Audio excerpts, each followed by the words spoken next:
A man is climbing over a wall. A female police officer suddenly rushes in and apprehends him. The man pulls out his ID. The officer freezes when she sees it. This man is actually her first love from 15 years ago. Her colleague runs over and slams the man to the ground. She's completely shocked. After 15 years apart, their reunion starts like this. When Ji-woo wakes up, An asks for his name. After hearing his answer, An confirms it's really him. She completely disregards Ji-woo's awkward situation. The next morning, Ji-woo gets a text from his grandfather. His grandfather says there's an emergency at home and urges him to come back. Ji-woo drives for hours to return to the village. When he arrives home, he finds out his grandfather has gone traveling. He realizes his grandfather tricked him. Just then, his grandfather calls. Grandfather tells Ji-woo to stay and watch over the clinic. He's already arranged all the work for Ji-woo. An, listening nearby, can't help but laugh when she hears Ji-woo has to stay. Ji-woo is about to decline, but grandfather has already hung up. When An sees Ji-woo heading out, she immediately follows him. An keeps staring at Ji-woo's face. Ji-woo thinks there's something on his face. An says she wants to apologize for being rude at their first meeting.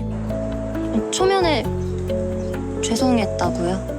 She enthusiastically offers to give Ji-woo a ride back. During the drive, An keeps staring at Ji-woo. She's not paying attention to the road at all. A young man passing by gets scared by An's car and falls into a rice paddy. The young man gets up and looks at An. Surprisingly, An gets angry at him instead. The young man says nothing, just stares at her. An gives a half-hearted apology and drives off. She needs to take Ji-woo to handle an emergency case. An uncle has lost 6 chickens from his farm. She works hard to catch the dog that stole them, but Ji-woo says every life deserves protection. Even animals that make mistakes should be treated with care. An doesn't agree with this. She says Ji-woo is a veterinarian, so he cares more about animal welfare, while she's a police officer, so she prioritizes property loss. Ji-woo asks her back so it wouldn't matter if that dog died?